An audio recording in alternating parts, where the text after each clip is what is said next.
ሙሴ ብሉይ ኪዳን ላይ ታስታውሱ እንደሆነ ብሉይ ኪዳን ኦሪት ዘዳግም ምዕራፍ 5 ከ5 እስከ 6 ብትመለከቱ እኔ የእግዚአብሔር ቃል ነግራችሁ ዘንድ በዚያን ጊዜ በእግዚአብሔር እና በእናንተ መካከል ቆሜ ነበር።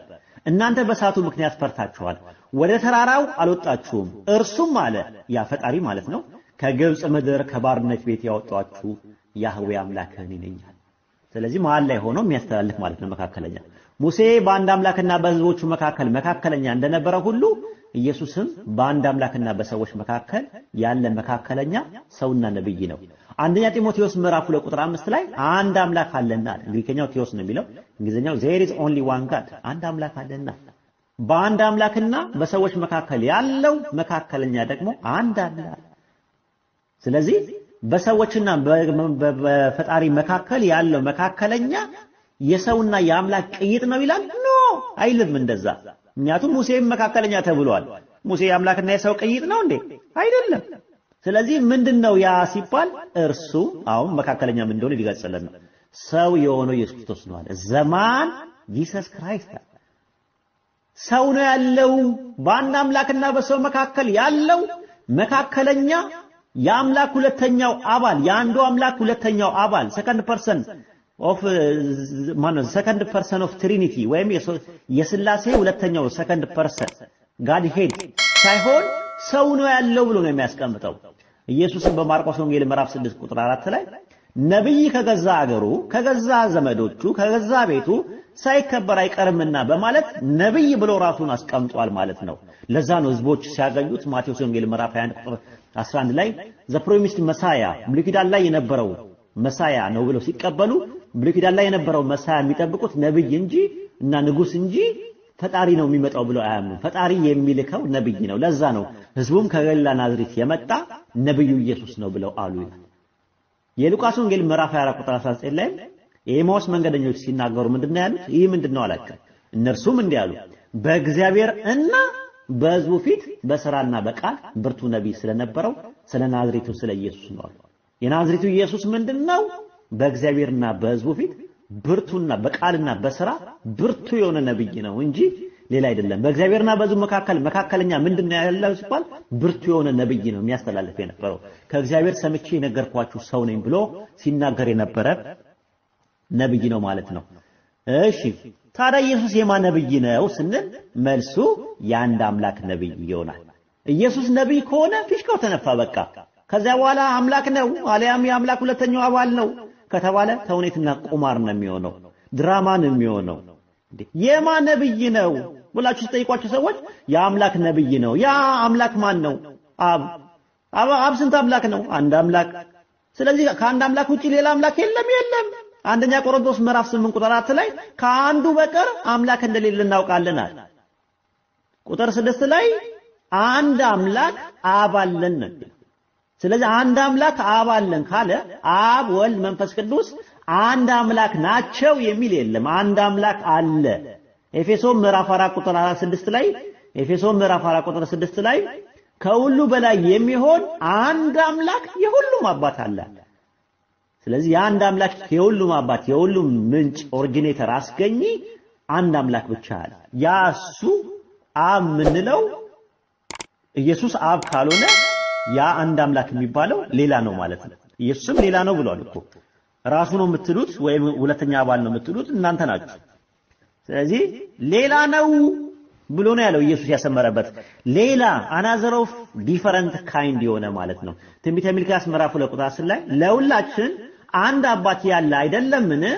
አንድ አምላክስ የፈጠረን አይደለምን ይላል። ስለዚህ ከአንድ አምላክ ነቢያቶች እግዚአብሔር እንዲህ ይላል እያሉ ነበር ሲያስተላልፉ የነበሩት። መሳፍንት ምዕራፍ 6 ቁጥር 8 ላይ እግዚአብሔር ወደ እስራኤል ልጆች ነብይ ይላካል። እርሱም አለ የእስራኤል አምላክ እግዚአብሔር እንዲህ ይላል፣ እኔ ከግብጽ ምድር አወጣኋችሁ ከባርነት ቤት አስለቀቅኳችሁ እያለ ይናገራል። እግዚአብሔር ነብይ ይልካል። ነብዩ እግዚአብሔር እንዲህ ይላል እያለ ይናገራል። አንደኛ ሳሙኤል ምዕራፍ 21 ቁጥር 13ንም ሁለተኛ ነገሥትንም አንደኛ ነገሥት ምዕራፍ 21 ቁጥር 13ንም ሁለተኛ ነገሥት ምዕራፍ 20 ቁጥር 1 ላይም ማየት ትችላላችሁ። የአሞጽ ልጅ ኢሳይያስ እንዲህ እግዚአብሔር እንዲህ ይላል ብለዋል። በተመሳሳይም ኢየሱስ እግዚአብሔር እንዲህ ይላል ብሎ ከአንዱ አምላክ የሰማውን ለሕዝቡ አስተላልፏል። ኢሳይያስ ምዕራፍ 49 ቁጥር 5 እና 6 ላይ አምላኬ ጉልበት ሆኖኛል፣ ከማዕፀን ጀምሮ የሰራኝ እግዚአብሔር እንዲህ ይላል፣ እርሱም የያዕቆብን ነገዶች እንድታስነሳ ከእስራኤል የዳኑትን እንድትመልስ ባሪያዬ ትሆን ዘንድ እጅግ ቀላል ነውና እስከ ምድር ዳርቻ ድረስ መድኃኒት ትሆን ዘንድ ለአሕዛብ ብርሃን አድርጌ ሰጥቻለሁ ይላል። እግዚአብሔር ያለውን እየተናገረ ነው ኢየሱስ ያለ። መቼም ይሄ መድኃኒትና ብርሃን የተባለው ኢሳይያስ ነው ወይም ሌላ ነው እንዳንል ይህ ጥቅስ ክላሲካል ኮሜንታሪዎች ወይም ጥንታዊ ማብራሪያዎች ስለ ኢየሱስ እንደሚናገር ይናገራሉ። ኢቭን ሃይማኖተ አበው የሚባለው መጽሐፍ ቄርሎስ በሚናገርበት ሰዓት ላይ ሃይማኖተ አበው ዘቄርሎስ 76:19 ላይ ምዕራፍ 76 ቁጥር 19 ላይ ዳግመኛ መድኃኒት ክርስቶስ ከድንግል ስለመወለዱ በኢሳይያስ ብዙ ስራ ዘንድ የያዕቆብን ወገን አጸና ዘንድ እስራኤልን አንድ አደርግ ዘንድ በማፀን ተፈጠርኩ አለ ብሎ የኢሳይያስ ምዕራፍ 49 ቁጥር 5 እና 6ን ይጠቅሳል። በሌላም ጥቅሱ ላይ ሃይማኖተ አበው ዘቄርሎስ ምዕራፍ 76 ቁጥር 21 ላይ ዳግመኛ የያዕቆብን ወገን አንድ ለማድረግ እስራኤልን ለማዳን አገልጋይ የሆነው ዘንድ በማፀን የፈጠረኝ እግዚአብሔር እርሱ ይወደኛልና ብሏል በማለት ይናገራል። ስለዚህ በመጽሐፍ ቅዱስ በግልጽና በማያሻማ መልኩ ኢየሱስ ነብይ መሆኑ ተገልጿል ማለት ነው። ወደ መደምደሚያው ስንደርስ በቁርአን ስንል ነብይ የሚለው ቃል ነብአ ማለትም አወራ ወይም ተናገረ ከሚል ግስ መደብ አልያም ነበ ማለትም ወሬ ወይም ንግግር ከሚሉ የስም መደብ የመጣ ቃል ሲሆን አውሪ ወይም ተናጋሪ ማለት ነው። ለአንድ ነብይ የሚያሰኘው ነገር ንቡዋት ወይም ደግሞ ነብይነት ካላ የሚሰጠው ጸጋ ሲኖረው ነው።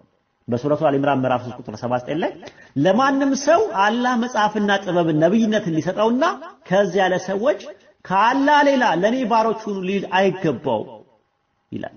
አይገባውም፣ እንደዚህ ሊል አይገባውም። አንድ ነብይ ከሆነ በኋላ ተመልሶ ለኔ አምልኩኝ ከአላህ ሌላ አላህ የሚመለክ እያለ ከአላህ ሌላ ግን እኔ የምመለክ ነኝ ብሎ ክሌም ሊያደርግ አይገባውም ማለት። ስለዚህ ኢየሱስ አምልኩኝ ያለበት ጥቅስ የለም በመጽሐፍ ቅዱስ ይብን ማለት ነው።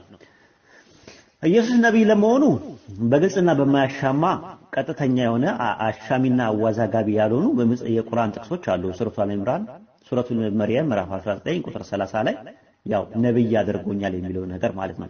ኢሳ ኢብኑ መርየም አለይሂ ሰላም በምድራዊ ቆይታው ሲያስተምር የነበረውን ትምህርት የቂያማ ቀን አላህ ጠይቆት የሚመልሰው ምንድነው?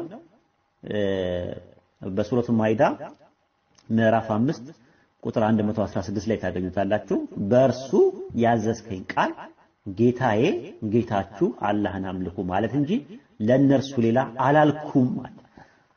ስለዚህ ፈጣሪን አምልኩ ብዬ የተውሂድን ትምህርት ነው ስለ አንድ አምላክ ነው ያስተማርኩት ነው። ከዛስ አንድ ሰው ከነብይነቱ አልፎ ኢየሱስን አምላክ ነው አልያም አላህ ነው የሚጠብቀው ነገር ምንድነው?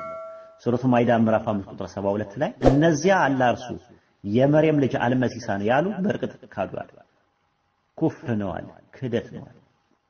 ታዲያስ አልመሲ ያኔ በምድራዊ ቆይታው ያስተማረው ትምህርት የእስራኤል ልጆች ሆይ ጌታዬና ጌታችሁ አላህን አምልኩ፣ እነሆ በአላህ ላይ የሚያጋራ ሰው አላህ በእርሱ ላይ ጀነትን በእርግጥ ቀረም አደረጋል።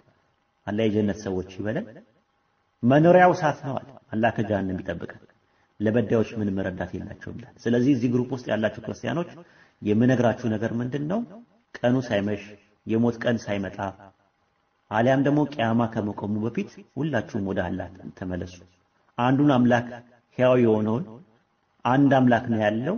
ይህ አንድ አምላክ በአንድነቱ ላይ ሁለትነት ሶስትነት የሌለበትን፣ በሕያውነቱ ላይ ሞት የሌለበትን፣ በአምላክነቱ ላይ ሰውነት የሌለበትን፣ በጥበቃው ላይ እንቅልፍ የሌለበትን፣ በኃያልነቱ ላይ ድካም የሌለበትን፣ ምንም የማያወዛግብ አንዴ ሰው አንዴ አምላክ፣ አንዴ የሚተኛ አንዴ የማይተኛ፣ አንዴ የሚሞት አንዴ የማይሞት፣ አንዴ አንድም አንዴ ሁለትም ሶስትም እየተባለ የማይባልለት አንድ ብቸኛ የሆነ ዩኒቨርሱን የፈጠረው የዓለማቱን ጌታ አላህን በብቸኝነት እንድታመልኩ ጥሪያችን ነው።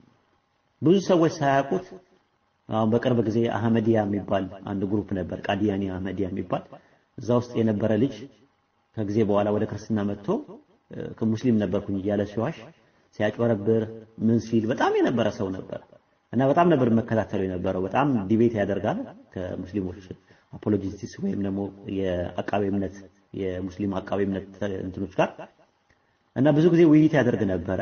መጨረሻ ላይ ግን በቅርብ ጊዜ ያየሁት ቪዲዮ ላይ በጣም ሬግሬት እንዳደረገ መጨረሻ ላይ ሊሞት አካባቢ